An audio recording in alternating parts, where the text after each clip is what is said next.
watching and listening to Chris and Leicester Till I Die TV on YouTube and your favourite podcasts. Right, Chris.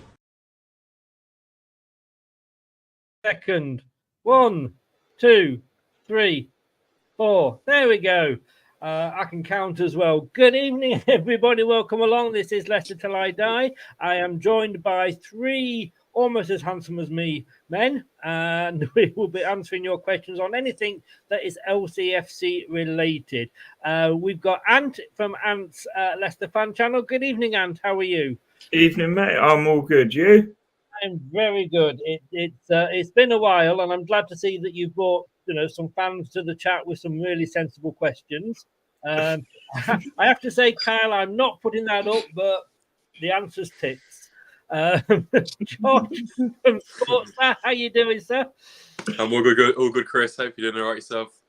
I'm very well, thank you very much. And of course, Jack, the face of match days. How are you doing, Jack, from the final whistle? Yeah, I'm good, Chris. You? Yeah, very good. Thank you very much. And look, all the details are both in the description below on YouTube, and you can see the guys' YouTube channels going across the bottom there as well. Give everybody a follow and smash the likes on the video as well. So basically, let's start. And look, I'll start with the first question. We thought it was going to be a nice, relaxing summer, didn't we? Well, that was the plan. What happened? Well, Chelsea came back to their favourite pool of when they can't do their own scouting or do anything themselves and thought, we'll go for that. Yes. Yeah.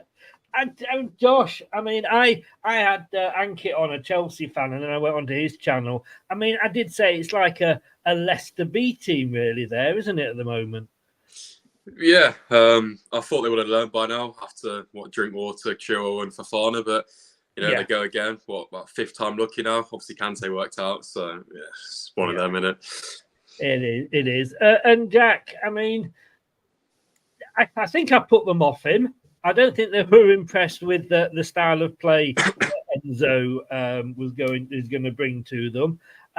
But it's just typical Leicester, isn't it? Yeah, it is typical Leicester. Things are always entertaining when it comes to Leicester. You think it's going to be a relaxing summer, but then there's always something happening at our football club, Chris, with transfers, manager moves around, and Chelsea coming in for our players. And yeah, you know how it is.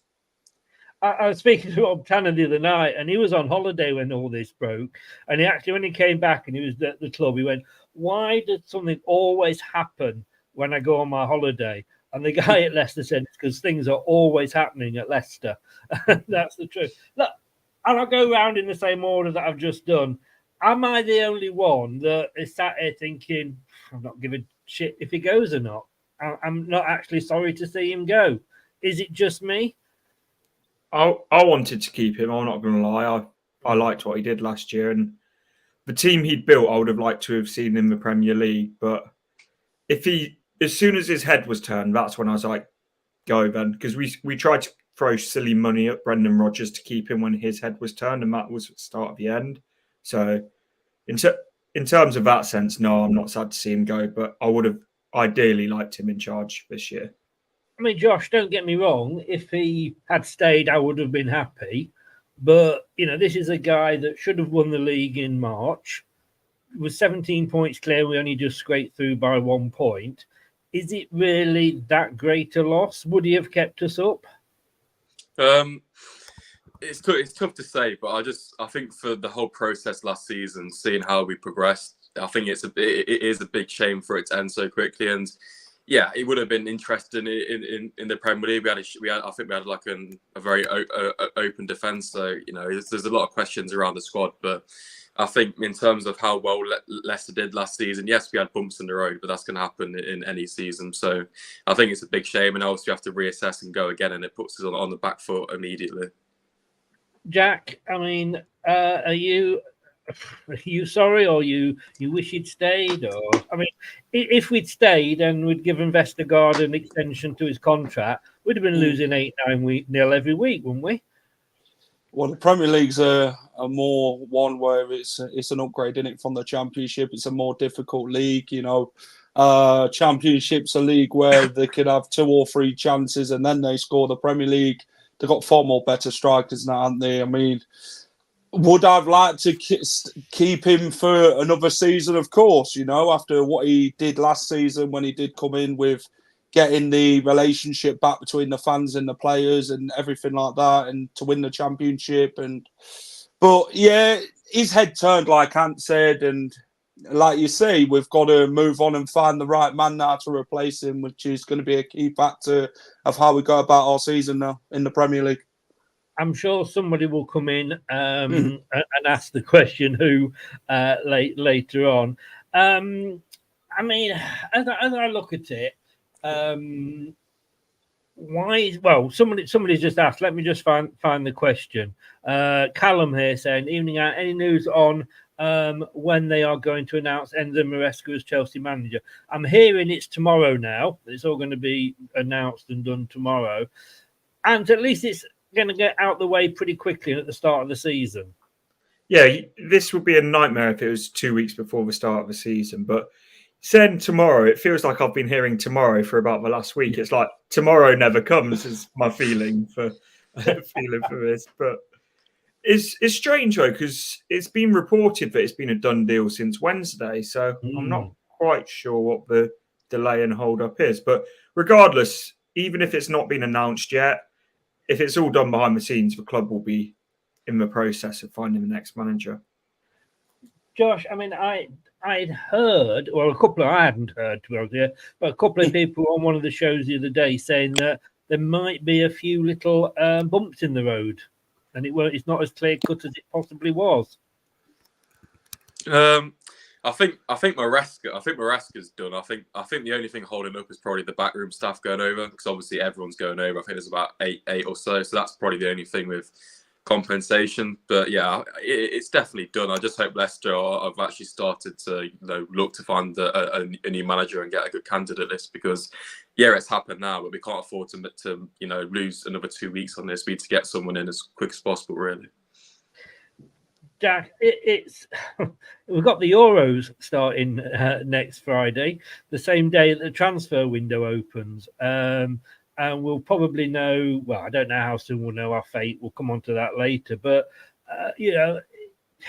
it was never going to be the easiest of summers, was it? And this just made it worse. And I just wanted, I put a thing up, I think what I retweeted something from Fabrizio, and I just said, "Oh, just for fuck's sake, go!" And if it's got this stage, just get on with it, piss off, and let us get on with things. I am starting to feel like that now. Yeah, Fabrizio seems to keep reporting the same things, doesn't he? Time and time again. You read the one thing one day, and then you think he's just added a little bit on there, only to look like some news popped up regarding Maresca. And yeah, this saga has been going on for the last couple of weeks now. Obviously, Chelsea do think he's the right man for the job, right fit and that. But like I say, when it comes to the summer with Leicester City, it's always a roller coaster thing with Leicester regarding players and managers and that. And it's one that, we didn't think we'd be talking about, did we, Chris, after appointing him just last season at the start, and then to now, a year on, with him going to Chelsea and us being without another manager again. It swings a lot of roundabouts with Leicester. It just won't be Leicester without it, would it? No, it wouldn't. It is definitely that roller coaster ride supporting Leicester.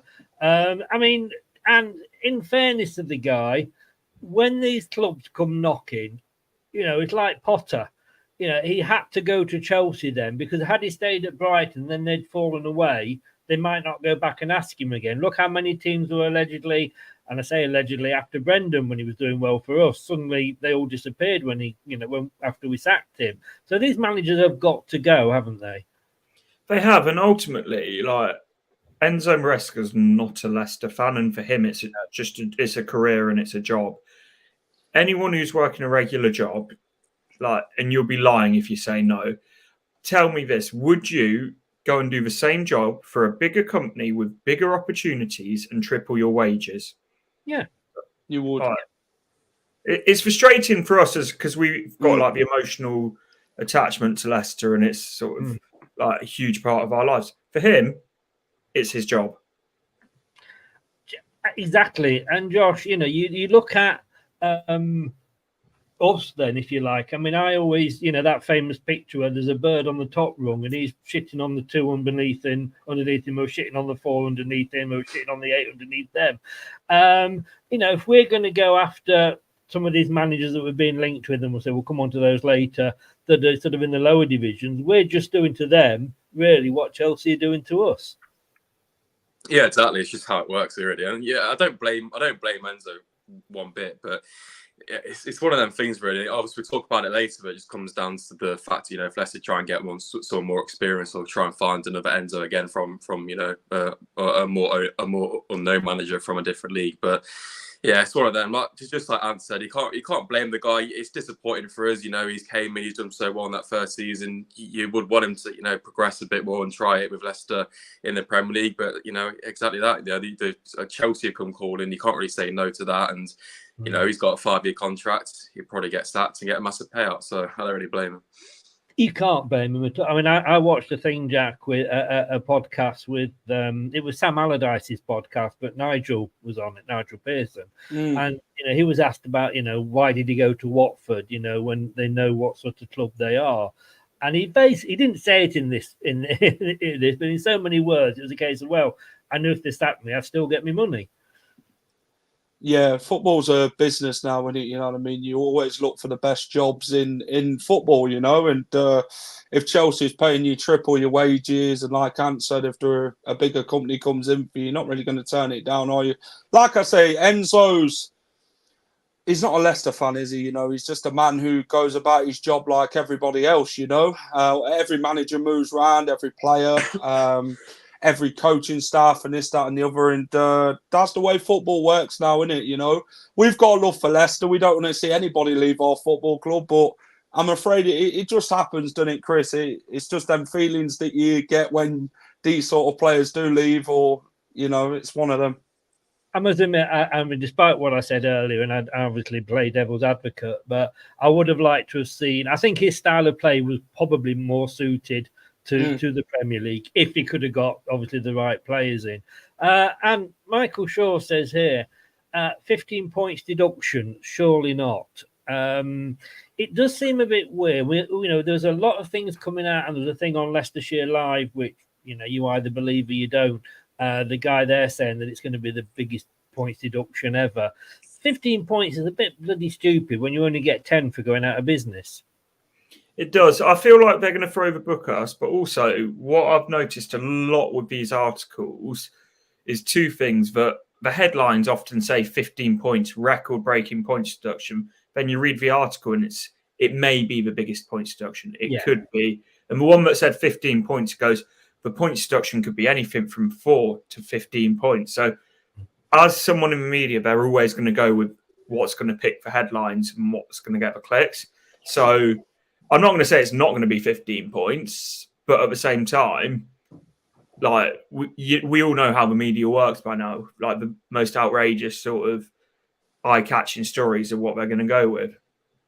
And the stories never match the headlines either. So, I mean, Josh, I'm trying to see a silver lining on this. If we do get a deduction, hopefully it's not going to drag. And we are, well, if we do, it was almost certain we will. I just hope it doesn't drag out, and at least it's happening now, right at the start of the season. We've got, so if it is, and I'm thinking 6 to 8 points in all fairness, which would, based on sort of what Forest and Everton got. I don't know what you would think, but also we've got the whole season to try and get that back. Forest and Everton, and fair play to them for staying up with the points deduction. They didn't have the whole season. So that kind of works in our favour, doesn't it?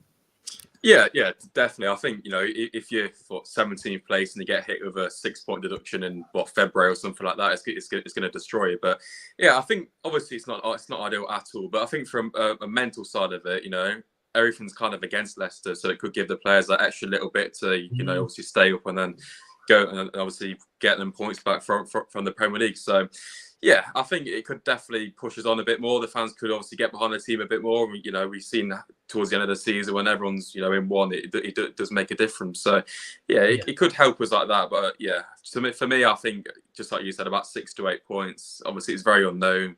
They seem to change the rules week in, week out. So, but yeah, I can't see it being 15. Jack, I was talking, like I said, to Ankit, Chelsea fan, both on mine and his channel. And I say, what annoys us? Look, you know, we're going to take this on the chest. We're not going to sort of sit here and go, "Hey, we didn't do it." Whether we agree with the rules or not, and that's another story. We got, you know, we broke PSR, FFP, PPI, whatever it's called these days. You know, but it's just annoying, and it's the old thing, isn't it? Like, you know, when are Chelsea going to get hit? How do they keep getting away with it? And I say, even as a Chelsea fan, he's sort of saying, we don't know what's happening. We don't know how we're getting away with it. It is just totally unjust, isn't it? Yeah, this PSR thing and FFP is not really explained well, is it? You know, fans in football don't really understand it, you know what I mean? Because, you know, you look at the Manchester City situation, the 115 charges, whatever it is, and then there was on about Newcastle having to sell players to before like a certain amount of time, Everton, Leicester, Notts Forest. And yeah, it's one that, you know, we have broken the rules. It's one that we are going to get punished for. I think as a club, we're just going to take it on the chin. I know it's going to be more challenging next season with obviously starting on a minus points, but I think it'd be one that the players, you know, will have that hunger and that fight in the belly to get rid of that minus situation and really push on next season, because there's a lot of fight in this squad and a lot of challenging times ahead for Leicester. There certainly is, and I think as well, let's face it, it's just lining it up for the Great Escape too, isn't it? I'll take that. Yeah. Now look, I did say I'm not going to put Kyle's first question in, but look, we started off on a pretty miserable note, so I think we all need cheering up a little bit. So let's talk about Leeds. And as Kyle said there, what fell apart more, Leeds or a Pompadour? I know you were saying about that Leeds channel. I mean, they were all over my channel. I'm guessing your guys' channels as well when they went top by, what was it? 1 point? No, it wasn't 1 point. It was 1 goal, wasn't it? And they were top, and they were the best team, etc., etc. And then, of course, when it fell apart for them, that they disappeared. But I mean, I've got a couple of friends that are Leeds fans, and to be honest with you, I have so enjoyed taking the piss out of them, because we've got to, haven't we? It's what football's about.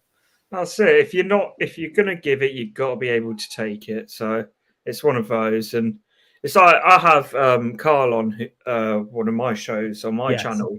He's big Leeds fan, but he's saying exactly the same. But it's like their fans have been giving it, and he sees it low because he's obviously on my channel. He's seen what my chat's been like. It's one of those. Without banter, though, like we might as well pack football in now. Yeah. Like you say, banter. Some of it is a little bit. You know, I've got a couple of Leeds fans that come in that are fine, and we have a laugh and a joke with them. Then there's others that are just plain abusive, and it doesn't need. But like you said, Josh, we'd do the same to them, wouldn't we? Or they'd do the same to us. I mean, sorry.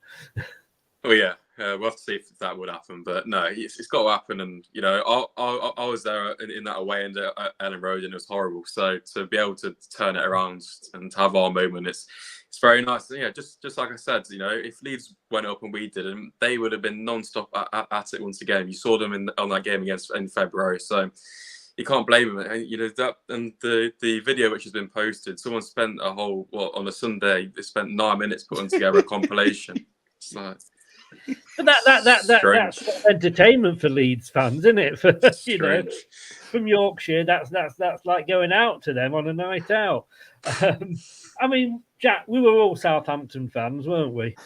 Yeah, I wanted them to win it, to be fair. I've got friends who are Leeds United fans who, you know, we've been having banter all season, you know. That's what football's about. It's about having a laugh and having banter with your friends who support other clubs and that. And, yeah, that feeling to be in the away end, like Josh said, when Leeds did beat us 3-1 at Ellen Road, your heart sort of sank in your mouth, and it's just like, yeah, it wasn't a nice moment. But then you move on to the end of the season, and obviously they still claim to this day we bottled a 17-point lead, and we may have, but at the end of the day, we won the championship, and they ended up failing in the playoffs. So, we're in a win-win situation, and obviously, if, like you said, if they're going to give it, they've got to take it, haven't they? And I've just enjoyed the banter with them throughout the season. Yeah, I mean, it's been a laugh. I'm glad Southampton went up because obviously I'm only up the road from them, so as long as I can get a ticket, it's like a home game for me. But yes, so that was why I wanted Southampton to go up. I hope they go back down again, but only if we do. Only if we do. Bath time is in. Good evening, Bath time. How are you? As always, I'm mainly interested in Harry Winks news. Well, what would you rate him for his season? Look, I did the awards, and basically all the presenters, the Leicester Till I Die presenters, put nominations up for the awards, and Rob Tanner then he picked the winners out of those that were nominated. He actually got the signing of the season, did Harry Winks, for us, and I think that was also if you'd extended that to the whole division as well. He did win something else. He didn't win. I think he actually won Player of the Season as well. I know Bath Time is a Man United fan, and he loved him at Man United. I just think he's speaking too highly of Enzo. Surely he's not going to go to Chelsea as well, is he? No, the thing is, I don't think Winks is, if I'm completely honest, at that level, but he clearly enjoyed working under Enzo. But I always take everything that players say about their current manager with a bit of a pinch of salt, because as much as good as he probably is as a coach, and as much as the players have enjoyed working under him, he's hardly going to come out and say in an interview, "No, I think he's a bit of a dick." He's not going to be playing if he says that, is he? He obviously doesn't think that, but you get the point that I'm making. I do. It's like, I do. It's like, when Vardy clearly thought Puel was a bit of a dick, and but he said in the I remember his Sky interview. Oh, well, I've got to keep working hard on the manager's ideas. It's a different role than I've played before. And it's like, I know. I do remember that. Josh, your thoughts on Harry Winks? Harry Winks, player. No, I thought he was instrumental to the way he played last year. Very underrated. Obviously, didn't get bags of goals and assists, but I just think that he's a great midfielder. And like Ant said, I don't think he's at that top 6 standard. There's a reason why obviously he left Tottenham and had a few loan spells, and now he's at us. But yeah, fantastic player, and be interesting next season. Depending on who our manager, his role next season, obviously how he gets along in a league with a lot better quality in that midfield area. I mean, Jack, I said, Maddison went to Tottenham to win trophies. Winks came to Leicester to resurrect his career and ended up winning one. So that says it. I mean, I called him a Duracell bunny. He was literally everywhere all season, wasn't he? Yeah, what a fantastic signing. My signing of the summer did go to Harry Winks, and I was spot on with it. What a player, what a midfielder. The way he dictated play, very instrumental in the way that we played. Offered that experience of Premier League and that, and some said he were too good to be playing in the Championship. How did you pull that off, sort of thing? And when we were signing him, it was like £10 million, and then people are thinking, why would he go to a team like Leicester in the Championship who's been relegating that ball?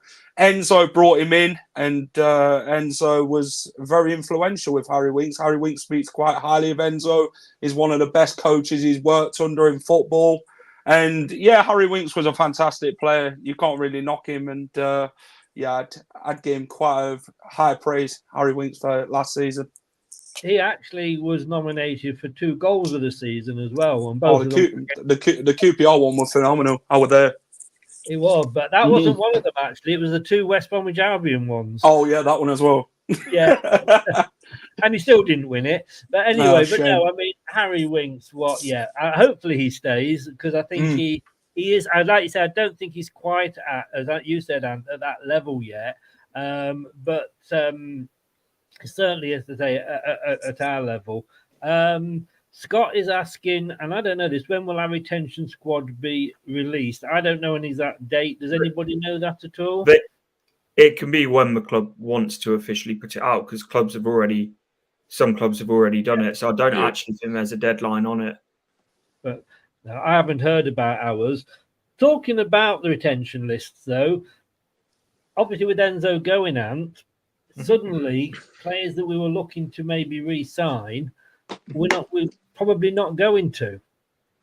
It's a difficult one, isn't it? Because your next manager might fancy these players, but they might not. This is why it's so important to get it in quickly. Because all the time that we're sort of twiddling our thumbs with it, just as an example, Ndidi, if the new manager wants to keep Ndidi, but if we're twiddling our thumbs and waiting for a new manager, he could be off at another club by the time the new manager gets here. But it's not just players out of contract as well. It's your likes of Harry Suter, Christensen, Samare, sort of those players on the edge of the squad. A new manager might come in and really fancy those. So it's like we need the new manager in to be able to be there from day one of pre-season so he can see what's about.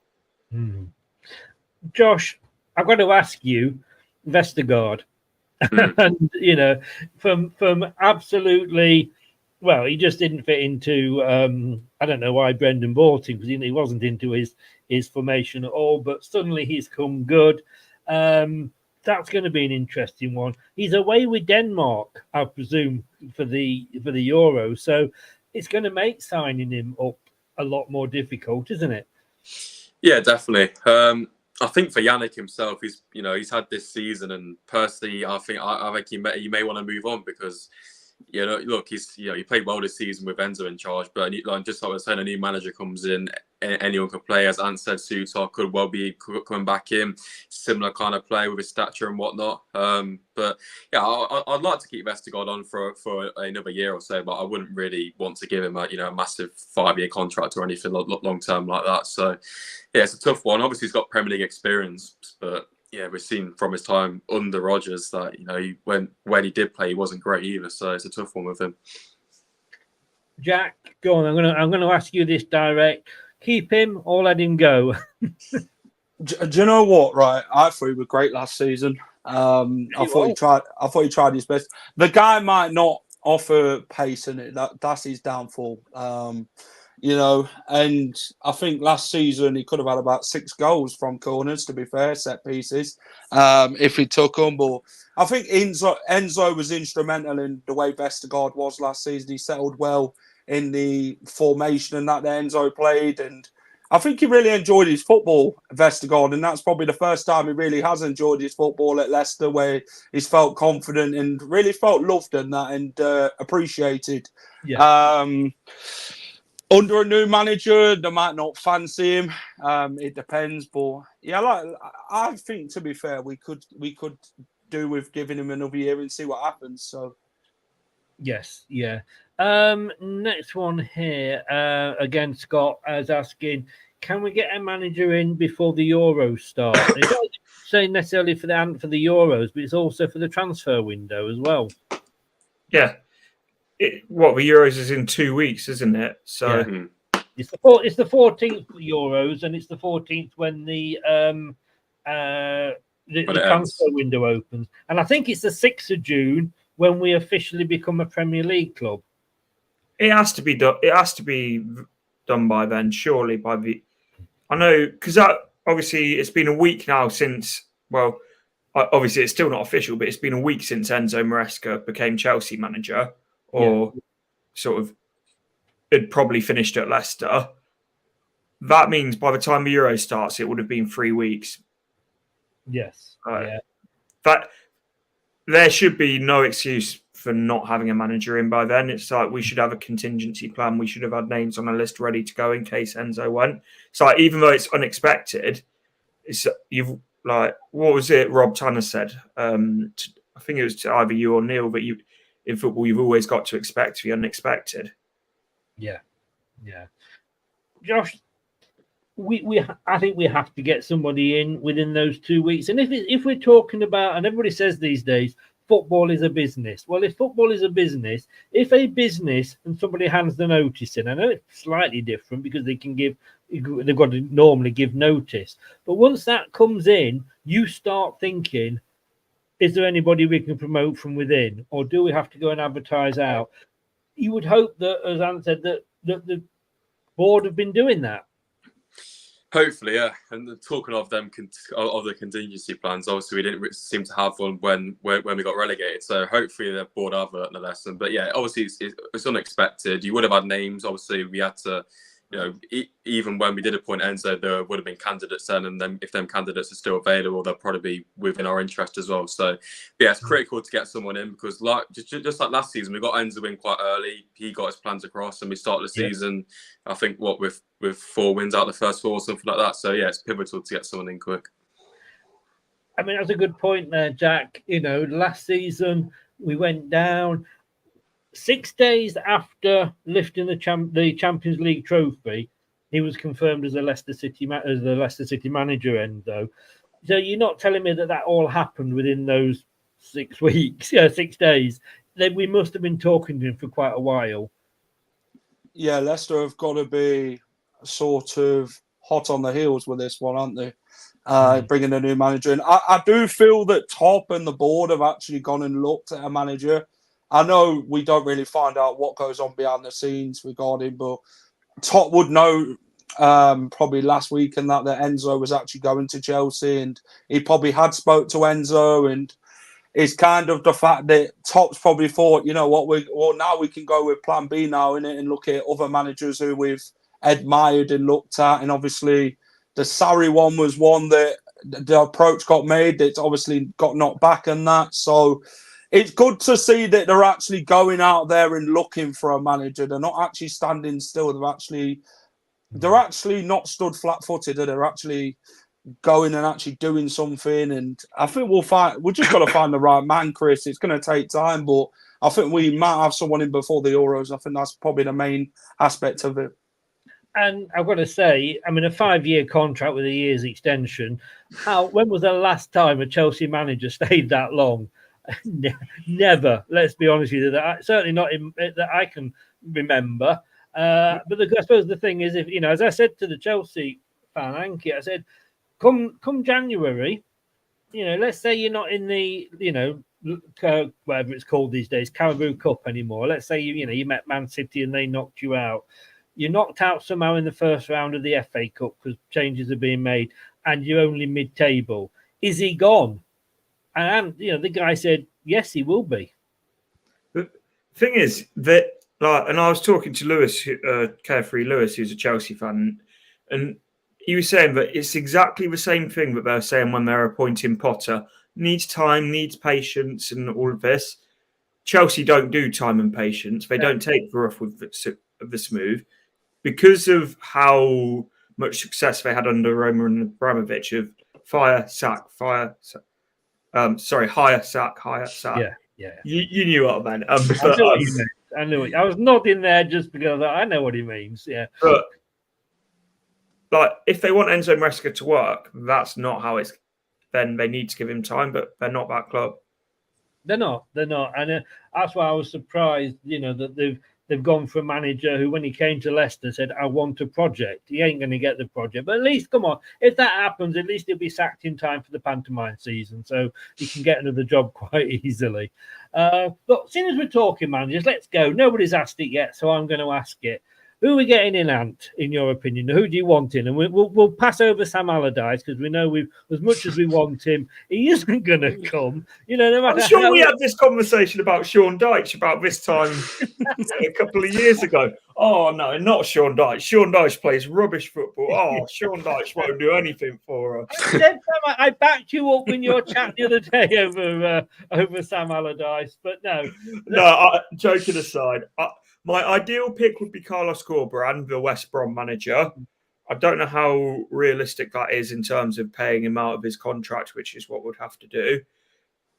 But if not Corberán, I'll go David Moyes. Well, I will come. I will leave my choices until the end. I'm glad you said David Moyes. Experienced, isn't he? I mean, I'm not saying give him a 5-6 year contract. He went to West Ham, kept them up. They sacked him. He went back to West Ham. He kept them up. He then took them into Europe. He then won them a European trophy. Yes, he's not going to necessarily. Well, he's not going to play the same way as Enzo did. So it is a case of starting again.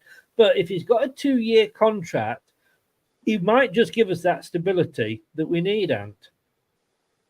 Yeah, and it's one of those that it might not be pretty, it might not be sort of like the free-flowing football, but ultimately stability is the most important thing at the moment.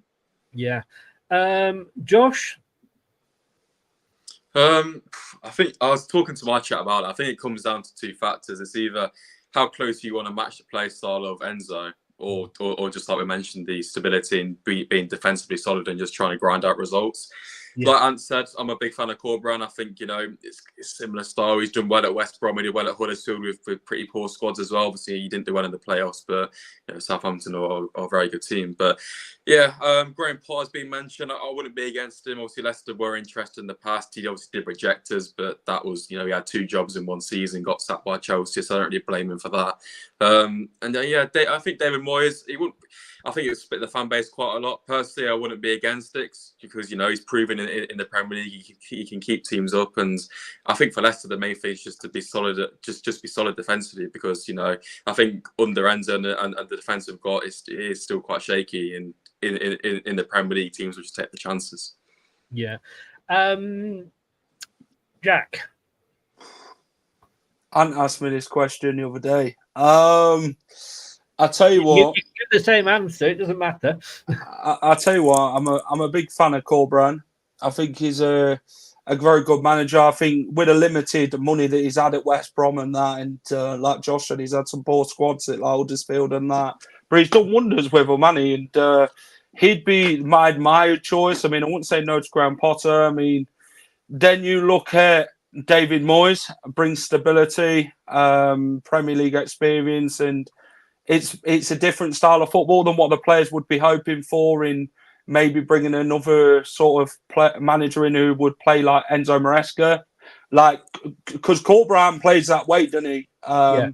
But then it's about getting him out of his contract. How sort of realistic is that going to happen? So then there's your Ruud van Nistelrooy, did well at PSV, won trophies there, and he plays a decent style of football, which PSV fans were happy with. So I'd be happy as long as they keep us up next season. I think that's the main thing for me, and brings that stableness to the squad. And we want a happy squad, don't we? You know what I mean? And we want a competitive squad, and that's what we need, a competitive manager who's up for the challenge. I'm going to watch now your reactions when I name a couple that I'm interested in. see if you disappear or stick 2 fingers up at me. Look, yeah, Carlos Corberán, he is the favourite. It's a case of, like you said, Josh, do we go for the same style or do we just go for somebody who's available? They said, up until recently, Leicester have always gone for a manager that they can get in or a name. They haven't necessarily gone to try and carry on with the same style. But Carlos Corberán, we'd have to buy him out. He only signed a new contract last season.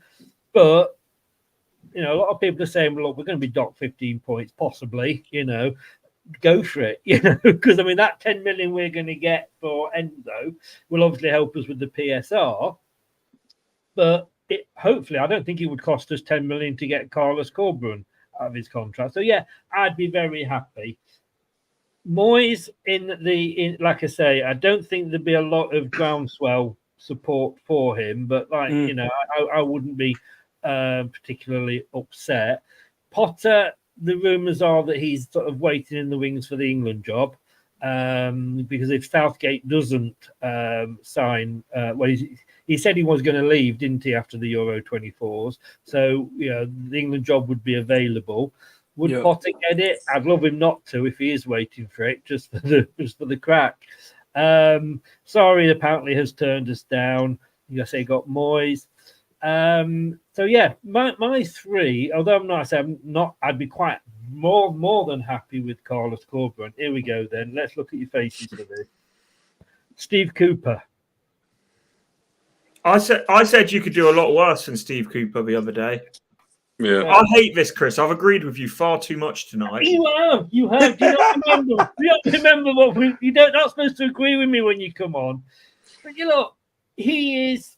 All right, he had a bit of help to get Nottingham Forest promoted off whoever the referee was in that game, and everybody you've immediately got the he's been Forest manager, blah blah blah blah. And we can't have him.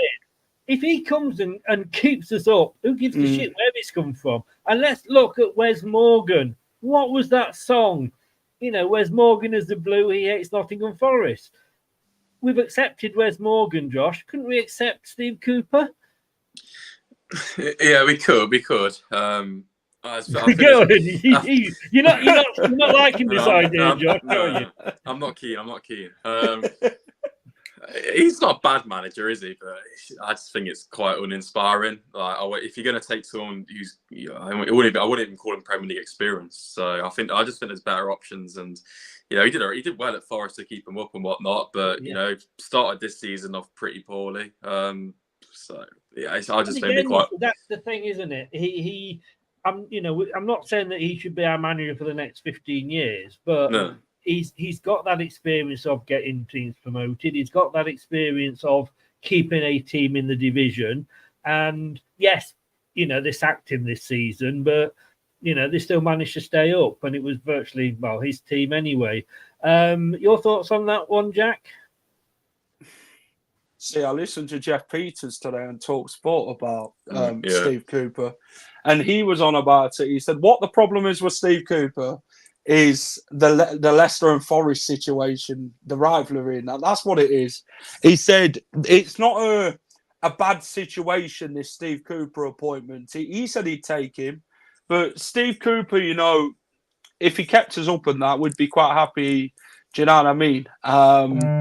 Like I say, Steve Cooper, Nottingham Forest were in a bad situation in the Championship that year he took over. Could have ended up going down to League One. He turned it around and got them in the playoffs. They got promoted to the Premier League.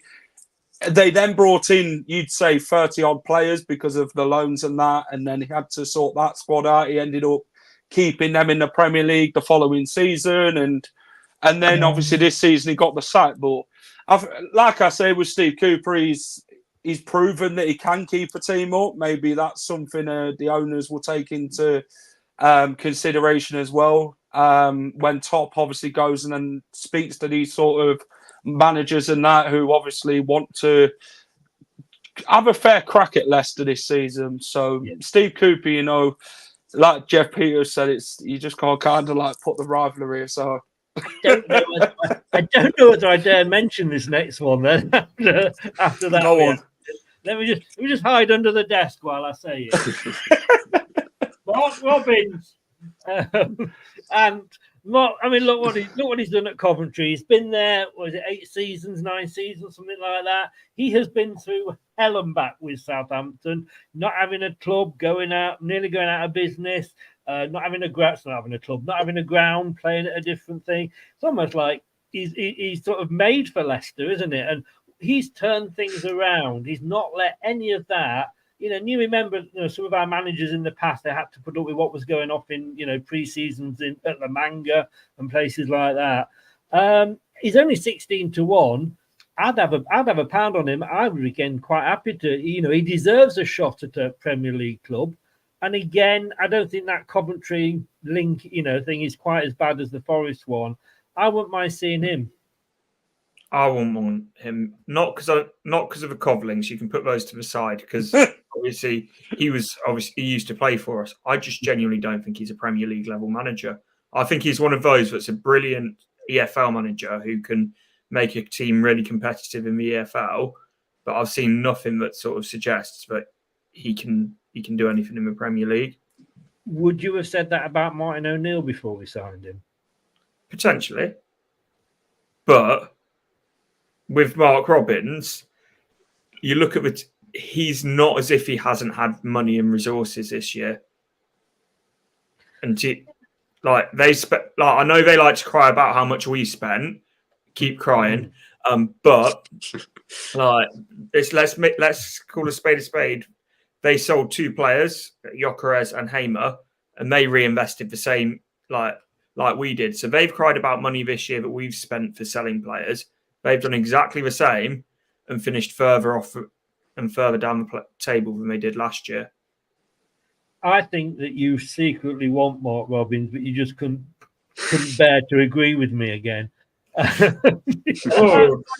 Admit it. You just didn't want to agree with me. Josh, your thoughts on Mark Robins? Yeah, no thanks. He's not a bad manager, but I just think you just want a bit more Premier League experience. I think, going from, you obviously got Maresca, who was very inexperienced, but I think going with someone in the championship season, you can afford to take a slight bit of risk. But yeah, I think Mark Robins, he's a decent manager, but I just think, from last season, I don't think Coventry progressed too much. Obviously, it was a very competitive league this season or last season, but yeah, I would prefer some with a bit more experience just in the top flight, because I think that's what's going to take us over the line. And I just think his play style as well, I don't think it matches us too well. But he's a nice bloke, and he's done well for Coventry, but that's not really fancying it. Jack, I mean, he took Man United all the way, didn't he? And but for VAR and Chilwell's toenail returning, they would have been in the final. Yeah, Mark Robins, he's a good Championship manager, and I think that he's done well to take Coventry from League 2 to the Championship on the lack of budget that they had. I know they've sold the likes of Hamer and Gyökeres last season in the Championship, and obviously spent bringing in the likes of Ellis Sims and that. Would he do it in the Premier League? I'm not too sure, to be fair. I mean, he was a good player for Leicester back in the day, Mark Robins, and it was kind of a favourite for us as fans. But I don't know. I just think we need to look more further than Mark Robins. But that's not to say he's a bad manager and that. I just think we need someone with a bit more experience in the Prem. But like you say, with these Championship managers never managed in the Prem, you don't know what they're like unless you give them a go. But it's taking that risk at the end of the day and doing that, Chris. And is Leicester going to be wanting to do that with these managers taking the risk? Well, I mean, first of all, Jack, how are those splinters doing off the fence? Also, you've all sat there and said, yeah, my first choice is Carlos Corberán. I was literally thinking exactly that as we said it. But can I say the difference with Carlos Corberán for me is that he was under Marcelo Bielsa whilst he was in the Premier League. He's also a much younger manager. So I think that if you go down the Carlos Corberán route, you're almost going to a slightly more experienced Enzo Maresca, someone where there's great potential and great sort of could do fantastically well. But then you take the same sort of risk, I suppose, with Carlos Corberán, that if he does very well, is he going to be Chelsea's next manager when Enzo Maresca gets sacked at Christmas? Yeah. But I would just, before I move on, I would just make the point that, like I say, you all thought Carlos Corberán was amazing, and then you all said no to the others because they haven't got Premier League experience. I'll just leave that there. Won't mention it again. Two that I don't want, and I can't believe that these are being mentioned, but Josh, I mean, Oscar Garcia. No, I think. Please, no. I just think that in itself, it's just a completely lazy decision because, he's the OH Lever manager, so that doesn't take much effort from the board to bring him over, does it? But yeah, I think that would be a very uninspiring decision and uninspiring. Sorry, and yeah, I just think the fan base wouldn't like it, and I think that would just I think if we bring him in, I think you can almost I think you can put us down. To be fair, because I just Jack, another one that I've got to say, oh no, what's he done? Everybody at the start was going mad and saying, Liam Rossigna. What the hell has he done that makes him such a good manager? I I don't know. He's he's done well with the squad that he's had at Hull. I mean, look at Philogene and Greaves last season and players like that, and that squad did really well.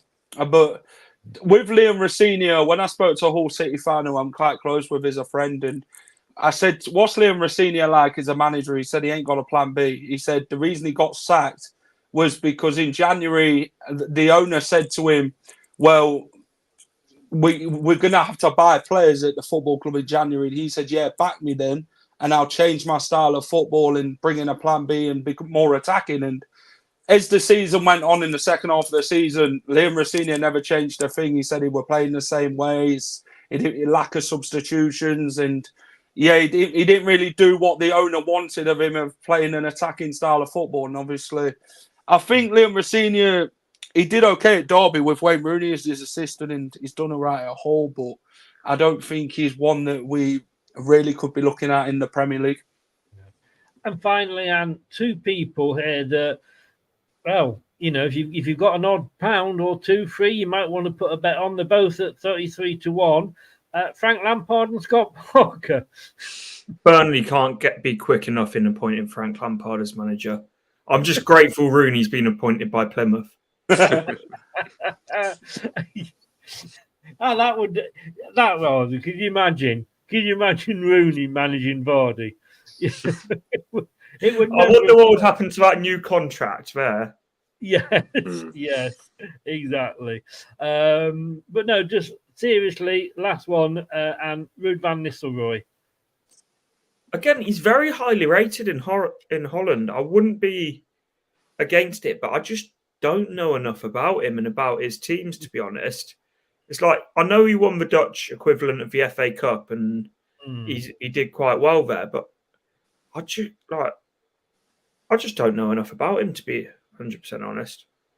Well, let's just go through what people. There's a lot of comments coming in, but let's get the ones that are relating to the manager. I'm not sure which of mine you were saying no to there, Gray. It could have been 2 or 3, I guess, couldn't it? Really. Hull did well because they had Diageo on loan from Man United.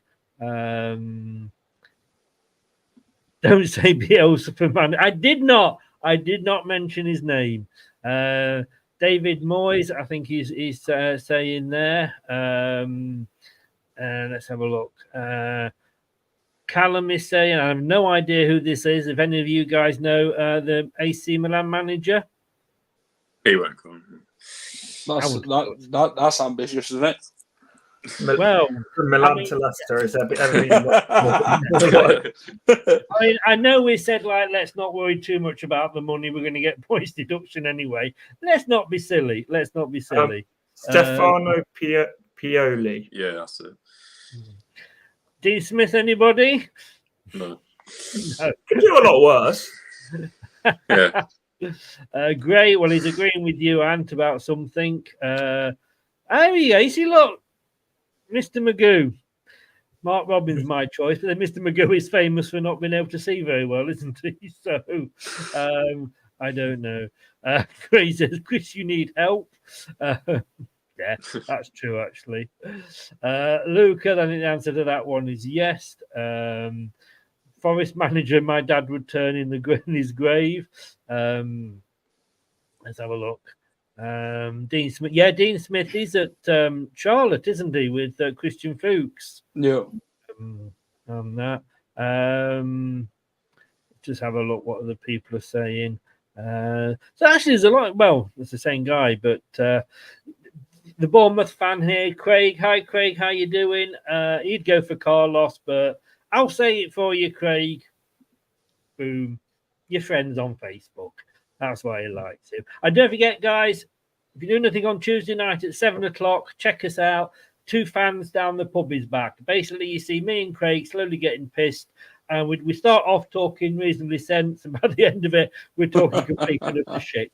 That's why it's called Chat Shit to Get Barred. 7:00 from our local Wetherspoons on that. And I should say to everybody, if you want, well, Leeds fans, let me say this to Leeds fans. If you want one of these T-shirts that says champions again, you can get one, as it says, look at the thing across the bottom, www.art-of-football.com, AOF. Very good value, Leeds. Oh, you can't, can you? Because you weren't champions.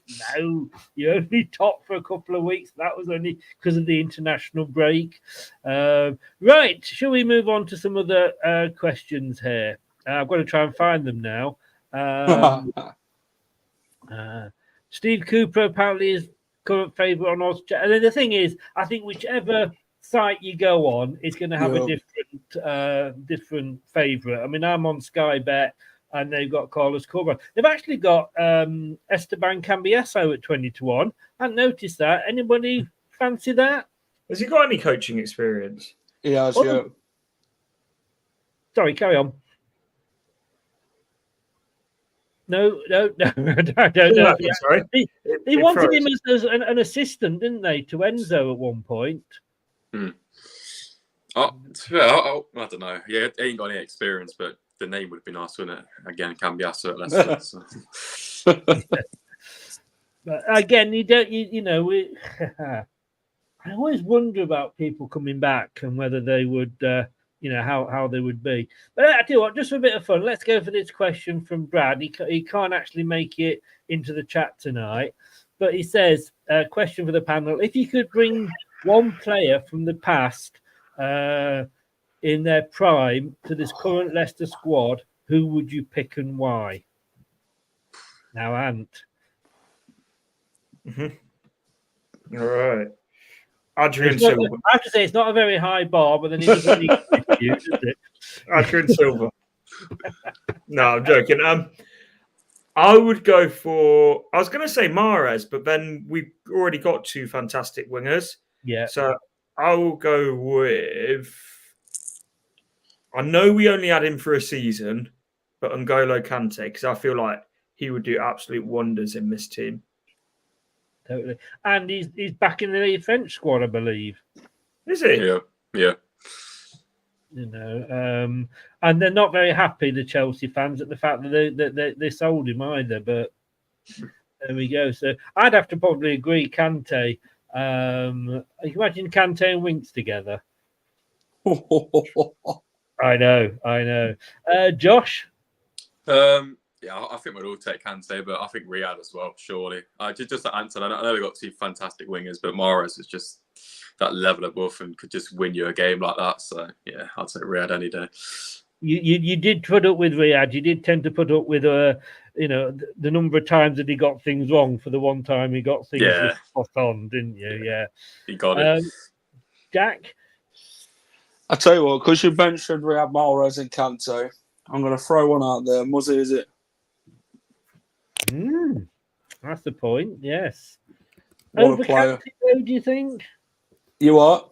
Sorry. Over Kante? I'll tell you what, the two different sort of types of midfielders, aren't there? So I think we'll play them both together. Why not? And drop Winks? Well, we could play a 4-3-3, can't we, Chris? Well, this is it.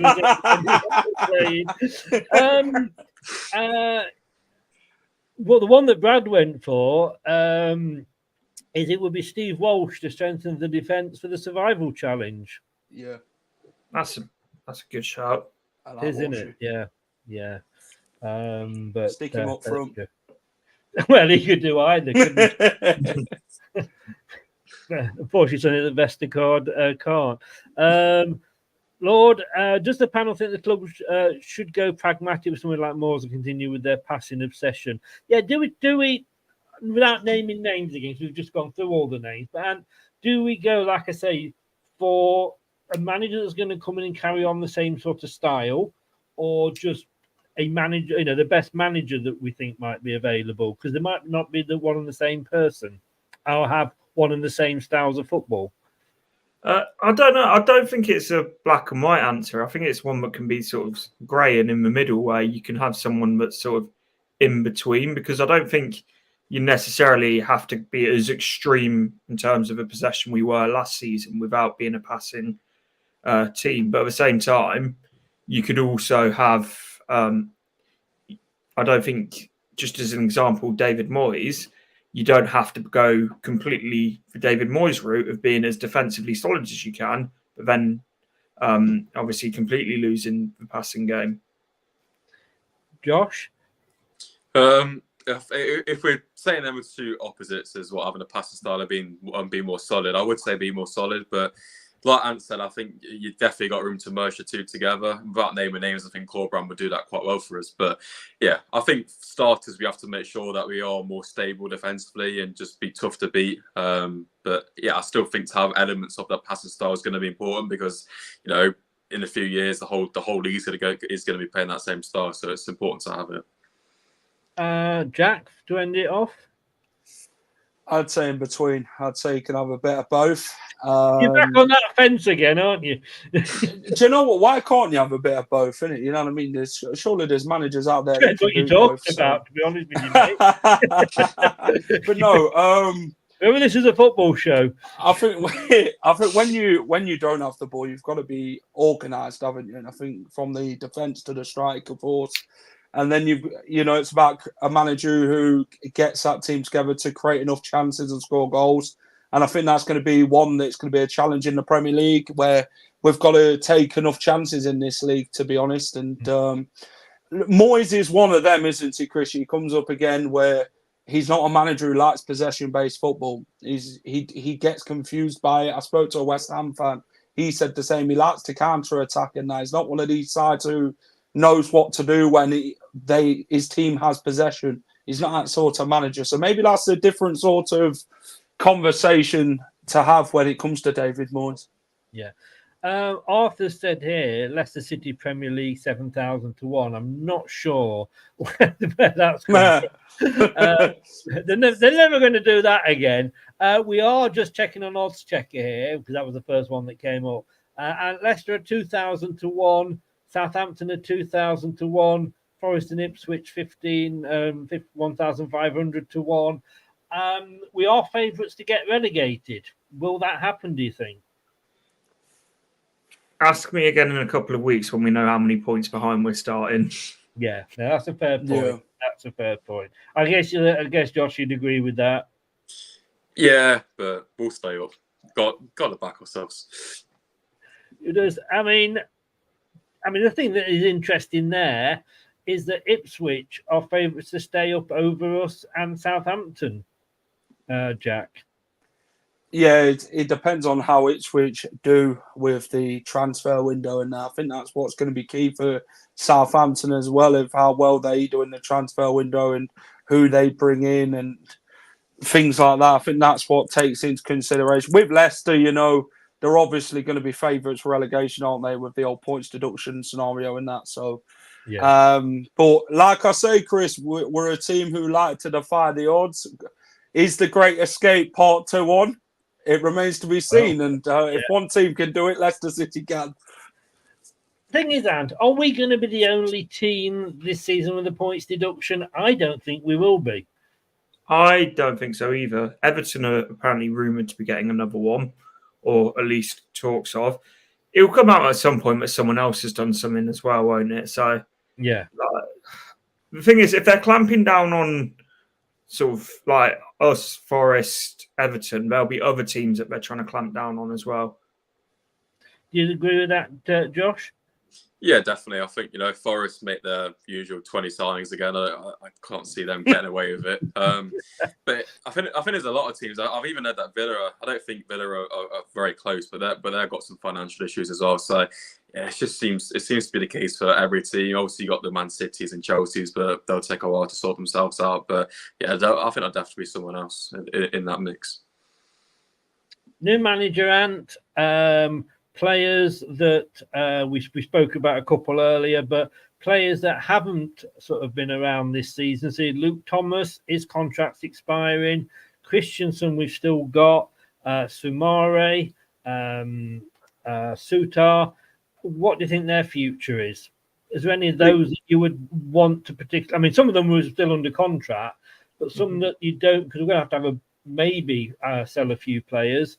Any of those that you'd want to keep? Luke Thomas, I think you let go. I think then it's just the question of what kind of manager, because I think Harry Souttar would be absolutely perfect for David Moyes.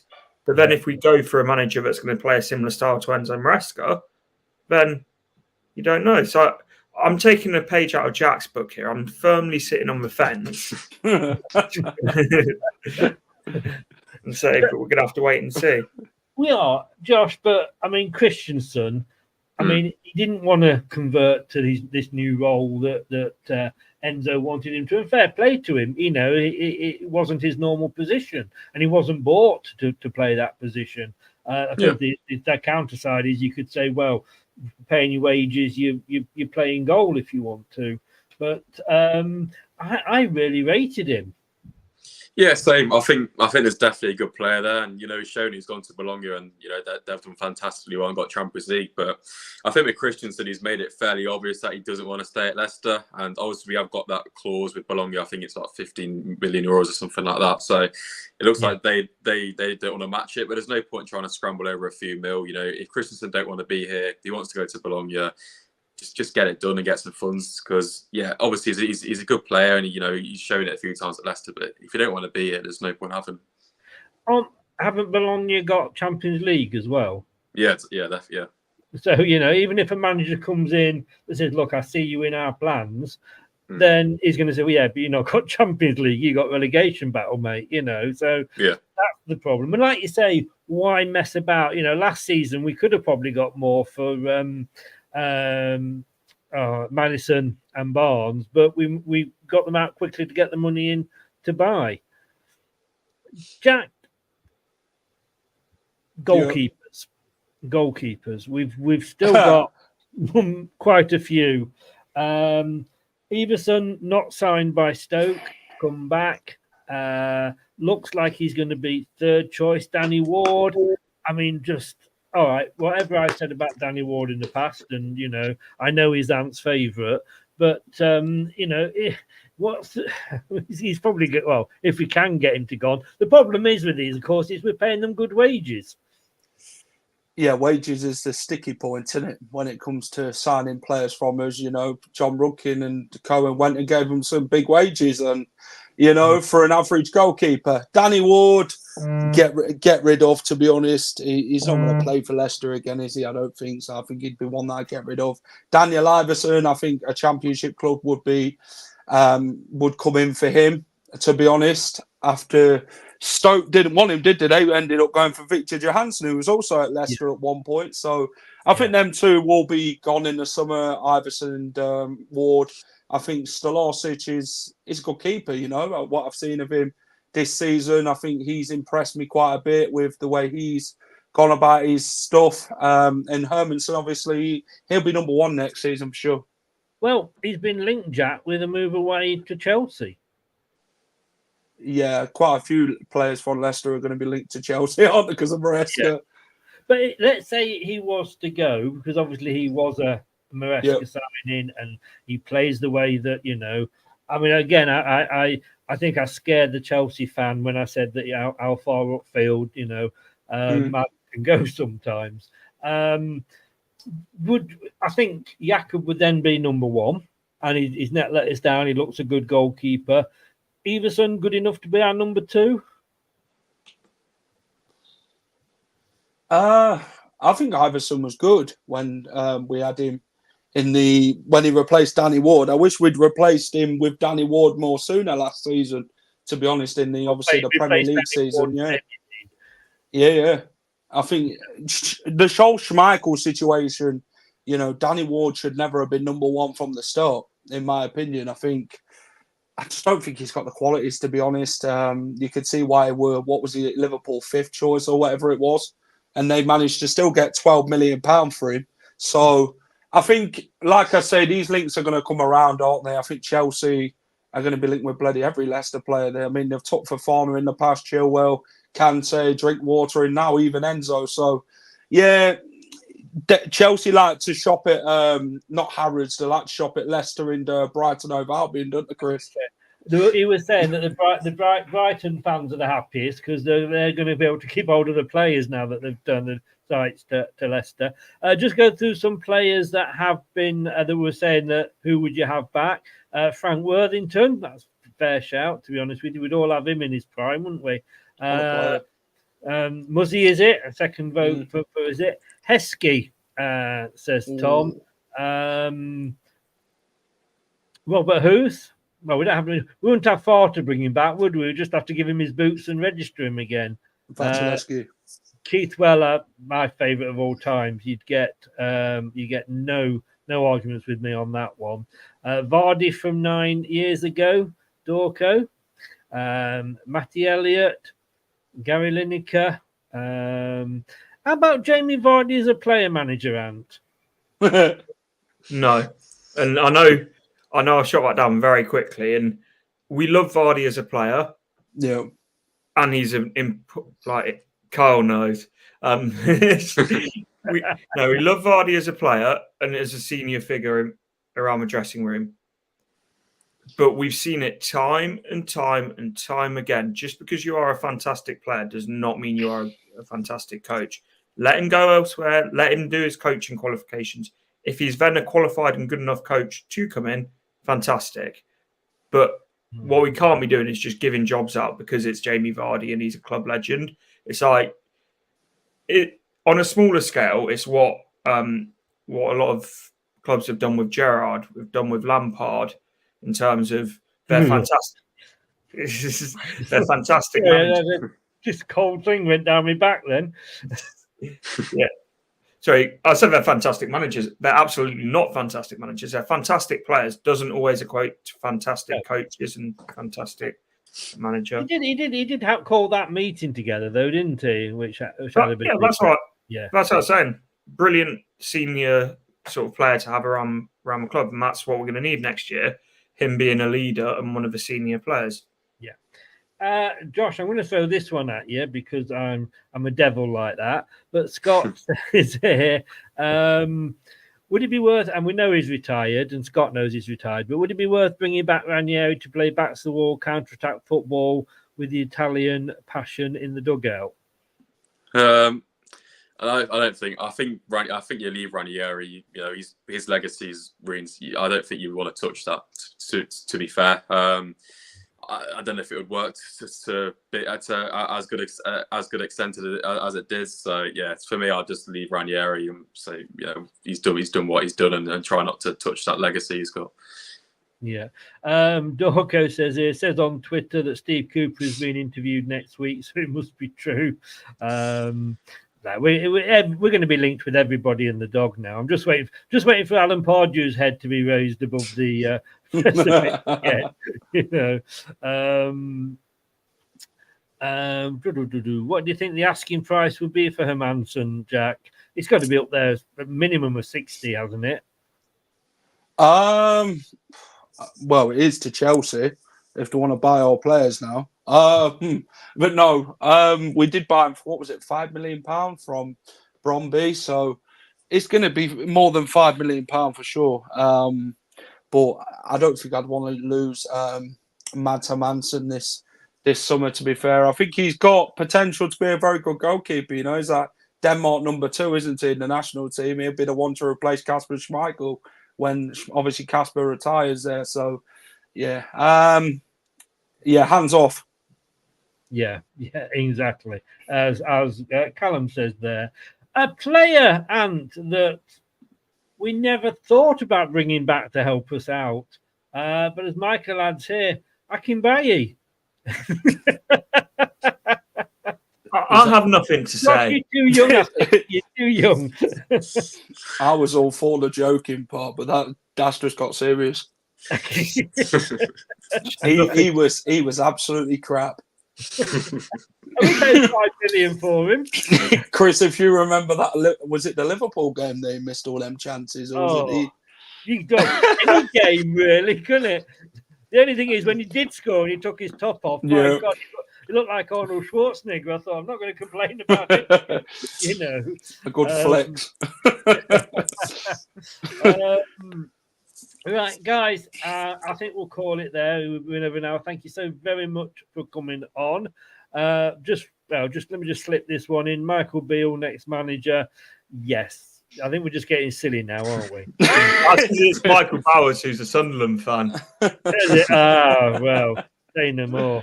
And Luke, we did not get rid of our manager. Somebody came in for him. And Fatima says he missed from 5 yards. I've never seen anything like it. Daka. I've got to leave with this one. I've got to ask this last one of all of you here, talking about missing from 5 yards. What do we do about Daka, Ant? It's very easy to say sell him, but you need to have someone coming in for him. So, who would come in for him after the season he's had? Well, maybe Chelsea, because Enzo's been adamant about playing him every game. They're in search of a striker. Come and do us a favour, Enzo. Yeah, well, he's like, yes. I mean, he did seem to like Enzo, didn't Enzo did seem to like him. Oh, were we really? You see, I was very confused, Josh, about Daka. I get confused about a lot of things, as Jack will tell you. But I do get confused that he came in when, pre-AFCON, and when we had bad injuries, and he scored, kneed in, came off his arse, whatever. But he got about 6 goals in 7 or 8 games. Yeah. He came back from AFCON, and he couldn't. It was the old brothel story, wasn't it?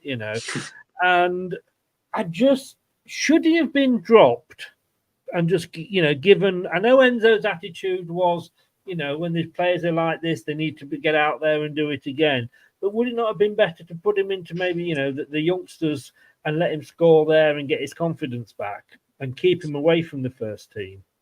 I wouldn't remove him completely from the first team. I'd just simply bench him for a few games, because especially towards the end, we had Millwall away, Plymouth away in the space of 3 days or something. He started both games and had absolute stinkers. I think, especially as a striker, he's got to take him out the fire a bit, because he missed some easy chances. And I don't get why Daka was even start of the season was nowhere near the team and made his first appearance in December, then suddenly he's the first choice. So it's just a complete strange one. But yeah, at times he did quite well. He seems to be scoring out every week, like Stoke, Watford away. I remember them games, but yeah, it's strange of him. Jack, his face, I think it was the Plymouth game when he was taken off. I literally thought he was going to cry. And, I felt, look, he was being picked. So if you're being picked, you're going to play. It wasn't, his fault that he kept being picked.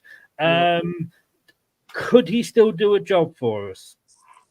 I tell you what, to be honest, the pre-AFCON, he were all right, to be fair. He scored, like I said, some goals. And second, when he come back from the African Cup of Nations, oh my days, man, missed sitter after sitter. And that Plymouth game summed him up. And I remember Enzo kept saying, oh, we'll keep him in the team, because a reporter said, yeah, but it's not working, is it? Enzo Dakabree said he needs to keep playing for confidence. I said, yeah, but that's going to knock your confidence, because fans are going to start getting annoyed, innit, with players not taking the chances and not scoring the goals and teams not winning games. And obviously it's not his fault that we didn't win them games. It's obviously a team effort. But Freddie Canute, who's his agent, did say with Daka, they asked him about it a couple of weeks back. They said, what's the future on Patson Daka? And he turned around and said that we will sit and have a chat with Patson. If we can get the right move for him, then it'll be fantastic, because Daka wants first team football and he wants to play every week, which is understandable for any striker. But he said it's about getting him the right move if he is to move away from Leicester this summer. But obviously, you'd know, Chris, that he was... could have ended up moving to Bournemouth So, and obviously that broke down. That's all gone quiet now, but obviously they've seen what he's like. And I mean, as you know, I don't get to many Leicester games because I live on the south coast, and it's lack of transport and lack of money as well. But the Bournemouth FA Cup game was one I went to, and I know the Bournemouth fans were really getting on the back of one of their strikers, and I was actually behind the goal in that part, the extra away seating, and we could hear what they were saying. So he could, when Bournemouth was striking, we were attacking. It's not going to do the confidence any good at all. But We will see. We will see. Very last one. I know I've said this a few times, but I keep remembering things I want to ask you guys. And talking about Bournemouth game, there was one player for me that was, apart from the fact that he couldn't hit the barn door with the banjo, Eunice Atgun.